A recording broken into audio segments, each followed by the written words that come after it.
Muy buenas noches, mi comandante. Un saludo muy afectuoso a todas las personas que están conectadas en esta jornada y ojalá aquellas que se vayan conectando a futuro a través de la página web. La verdad que el tema que nos convoca es tremendamente interesante. Vamos a ir subiendo la presentación, principalmente por lo que significa recordar hechos históricos que fueron tremendamente trascendentes para nuestro país. ¿M? Y eso es un poco lo que vamos o pretendemos hacer en esta ocasión, de analizar lo que fue el mes de agosto de 1973, porque a mi juicio fue un mes con una serie de hechos, acontecimientos que de una u otra forma fueron los que nos llevaron al 11 de septiembre de 1973 a que se pronunciaran nuestras Fuerzas Armadas. Por eso que nosotros colocamos este nombre, agosto del 73, la institucionalidad en jaque. Y eso es lo que vamos a tratar de desentrañar en esta ocasión. Agosto de 1973 fue, sin lugar a dudas, un mes tremendamente decisivo en lo que podemos denominar el devenir histórico de nuestra patria. Hubo una serie de decisiones personales de ciertos personajes que a la luz de la historia que hoy día recordamos, tuvieron un carácter trascendente, al igual que diversas resoluciones institucionales que con posterioridad significaron un cambio fundamental en los destinos de la patria y de la nación toda.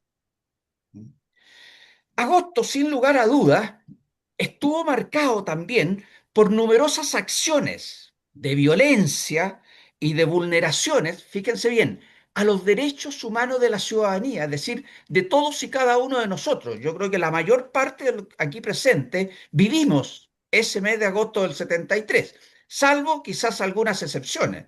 Por lo tanto, perfectamente recordarán esas vulneraciones a los derechos humanos que estuvimos viviendo nosotros en esa época. Y estas vulneraciones en el mes de agosto del año 73 las quisiéramos recordar muy someramente de manera cronológica.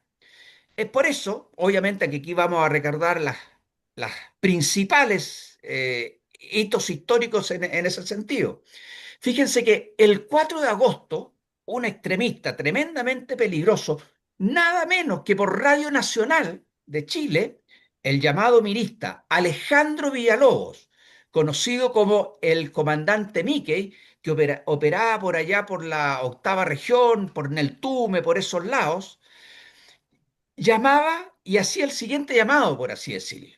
Comillas, llamamos a los suboficiales honrados y oficiales honestos a incorporarse a las organizaciones máximas de la clase obrera.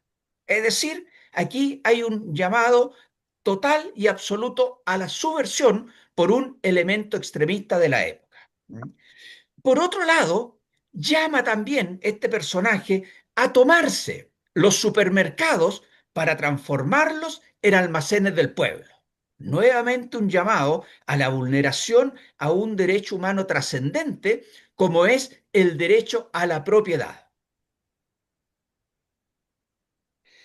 Por otro lado, el día 6 de agosto, por cuarto día consecutivo, la población del país careció de locomoción colectiva.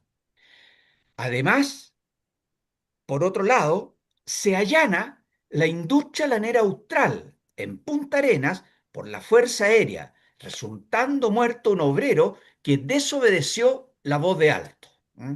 Ahí tenemos dos elementos importantes dentro de el conflicto que estaba llevando nuestra sociedad en ese momento. La locomoción colectiva absolutamente colapsada.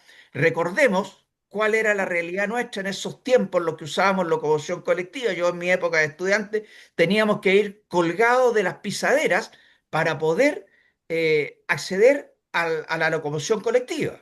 ¿Mm?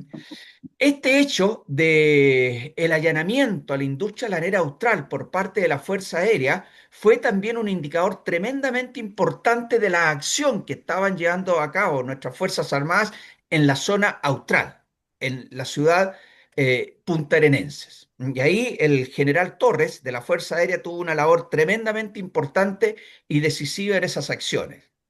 Por otro lado, un hecho tremendamente importante también se da al interior de nuestra Armada, porque el 7 de agosto la institución informa que se detectó la gestación de un movimiento subversivo en dos unidades de la escuadra, el Blanco Encalada, si mal no recuerdo, y el crucero La Torre, que estaban apoyados estos marineros subversivos por extremistas ajenos a la institución. Estos personajes tenían contacto directo con extremistas del MIR, Movimiento de Izquierda Revolucionaria, y por otro lado con dos personajes, dos políticos importantes, como era el secretario general del Partido Socialista, don Carlos Altamirano, y por otro lado, el secretario general, si mal no recuerdo, del MAPU, que era don Guillermo Garretón, ¿m?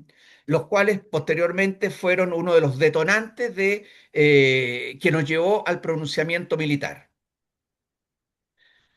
Por otro lado, tenemos que este mismo 7 de agosto, una explosión hizo volar 30 metros del oleoducto de la ENAP en las cercanías de Curicó, provocando 2 muertos, 9 heridos y cuantiosos daños materiales. Cerca del lugar se detuvo al militante minista del SAG, Servicio Agrícola Ganadero, Sabino José Romero Salazar, quien fue posteriormente imputado como el autor de este acto extremista. El 10 de agosto, por otro lado, la Fuerza Aérea emite un comunicado advirtiendo que en diferentes lugares del país han sido descubiertos extremistas vestidos con uniforme de las Fuerzas Armadas, lo cual ya de por sí era un hecho tremendamente riesgoso y peligroso. El 14 de agosto, infantes de Marina allanan en Concepción el departamento de doña Celeste Vergara, que era una reconocida marxista por haberse confirmado que en dicho departamento se reunían los principales implicados en el abortado complot subversivo de Asmar, en Talcahuano, encontrándose planos de unidades de la Armada y del Ejército. El mismo 14 de agosto, Carabineros desbarata un vasto plan para provocar un estado de crisis y desorden generalizado al detener a 3 milistas en un control caminero. Vemos, por lo tanto, una sucesión de hechos que van marcando la crisis social, política, en términos generales, que envolvía a nuestro país. El 15 de agosto, 7 individuos que vestían uniforme del ejército y portaban metralletas asaltaron un servicentro y se llevaron 25 balones de gas licuado. Vean la importancia que tenían en esa época 25 balones de gas licuado como para intentar un asalto y una sonada de esa naturaleza. Todo era escaso, recordemos en esa época.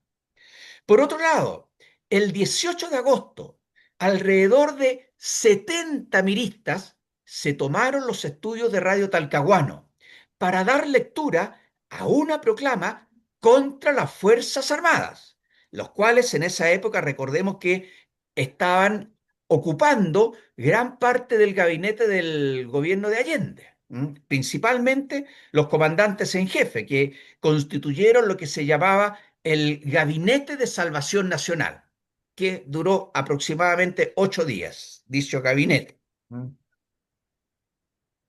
El 22 de agosto, el MIR sostuvo su primer enfrentamiento serio con elementos del ejército en Concepción. Es así que alrededor de 300 miristas y otros militantes de la Unidad Popular salieron de una concentración invitando a gritos a los soldados del regimiento Chacabuco para que desobedecieran a los oficiales. Los extremistas fueron reprimidos en definitiva a punta de bayonetas y culatas, mientras disparaban con armas de fuego contra los efectivos del ejército. El 24 de agosto, los detenidos a raíz del complot naval contra la segunda zona naval de Talcahuano confesaron que sus dirigentes los habían instado a bombardear la población Las Salinas de Valparaíso. El 25 de agosto, metralletas y armas largas y cortas, además de una gran cantidad de munición y explosivos de alto poder, fueron encontrados en un allanamiento a cargo de la Infantería de Marina y Carabineros en Talcahuano. La Casa Allanada apareció como un cuartel general del grupo de extrema izquierda que estaba tratando de infiltrar a la Armada Nacional y que, recordemos, era el denominado Movimiento de Izquierda Revolucionaria MIR. Por otro lado, el día 29 de agosto, brigadistas de la Unidad Popular asaltaron el diario El Rancagüino. Los extremistas en esta ocasión destruyeron el automóvil de un periodista, quebrando todos los vidrios y causando numerosos destrozos en el edificio. Ese mismo día, en un hecho tremendamente trágico y lamentable, el subteniente de ejército, don Héctor Lacrampet, es asesinado por el activista mexicano Jorge Sosa Gil, miembro de un comando extremista, cuando este oficial se dirigía a la escuela militar. Ante el cúmulo de los innumerables e inusitados hechos de violencia extremista que hemos analizado muy someramente para ir contextualizando principalmente lo que era el contexto general en este mes de agosto, podemos decir que ya las instituciones permanentes de la República comienzan a alzar su voz y comienzan, por lo tanto, a pronunciarse ante el descalabro político, económico, social y jurídico institucional que vivía el país. Por eso que ya a través de todos estos hechos, de todas estas acciones, podemos comenzar de que la institucionalidad de nuestro país comienza a estar en jaque. Es por ello que el Congreso, tras un duro batallar por encontrar la superación política que salvaguardara los intereses nacionales, asumió finalmente una actitud que va a ser del todo concordante y de acuerdo con la autorizada voz del Poder Judicial y de la Contraloría General de la República. Por lo tanto, estos tres entes permanentes de la República, como es el Congreso Nacional, a través de la Cámara de Diputados en este caso, a través del Poder Judicial que se pronuncia también ante las ilegalidades del gobierno de Allende y por otro lado de la Contraloría General de la República, comienzan a alertar a las fuerzas vivas de la nación, a las Fuerzas Armadas también y a la ciudadanía toda. Lo cual debe sumarse además que gremios importantes del país, como era, por ejemplo, el Colegio de Abogados, se pronuncia también frente a las arbitrariedades y vulneraciones a los derechos humanos que estaba cometiendo el gobierno de Salvador Allende. Es por ello que el 22 de agosto de 1973 se produce una resolución que es importantísima, el devenir de la República, porque ese día, 22 de agosto, reitero, la Cámara de Diputados, que es el órgano fiscalizador por excelencia del Congreso Nacional, denunció también en forma enérgica y clara el abismo hacia el cual el gobierno de la Unidad Popular precipitaba a la nación entera. Esta resolución que dicta la Cámara de Diputados se aprueba por 81 votos contra 47, adoptando, por lo tanto, un acuerdo de suma importancia Y es de tal importancia que me interesa a mí poder analizar o comentar brevemente los principales acápites o párrafos de este dictamen o resolución. Comenzó esta resolución de la Cámara de Diputados por recordar que la soberanía reside esencialmente en la nación, concepto que se repite en todo caso en la actual constitución política vigente en el artículo quinto de la Carta Fundamental. La soberanía entonces reside esencialmente en la nación, por lo que las autoridades no pueden, es decir, está prohibido ejercer solo aquellos poderes que son delegados por el soberano que es la nación toda. Por esta, y que un gobierno, al arrojarse derechos no conferidos por el pueblo o la nación, incurre por lo tanto en sedición. Por lo tanto, al no obedecer las directrices de los poderes del Estado, la Cámara de Diputados acusa al gobierno de la Unidad Popular de estar incurriendo en el delito de sedición. Por lo tanto, estaba vulnerando el Estado de Derecho, estaba vulnerando y violando los derechos humanos de la nación toda, y eso es lo que en definitiva va a habilitar a las Fuerzas Armadas para que se pronuncien contra ese gobierno ilegítimo en el ejercicio el 11 de septiembre del año 73. ¿Qué fue lo que señaló textualmente esta resolución de la Cámara? Comillas. Es un hecho que el actual gobierno de la República, desde sus inicios, fíjense bien, desde sus inicios, se ha ido empeñando en conquistar el poder total, con el evidente propósito de someter a todas las personas al más estricto control económico y político por parte del Estado y lograr de este modo la instauración de un sistema totalitario, absolutamente opuesto al sistema democrático representativo que la Constitución establece. O sea, más claro es echarle agua en cuanto a la fuerza que tenía esta resolución contra las resoluciones o la forma de gobernar que llevaba hasta ese momento el gobierno de la Unidad Popular. Y es por eso que se puede señalar desde un punto de vista de la ciencia política que si bien el gobierno de Allende es legítimo en su origen, en su ejercicio, a través de estas manifestaciones, se transforma en un gobierno ilegítimo. Agregó a continuación esta resolución.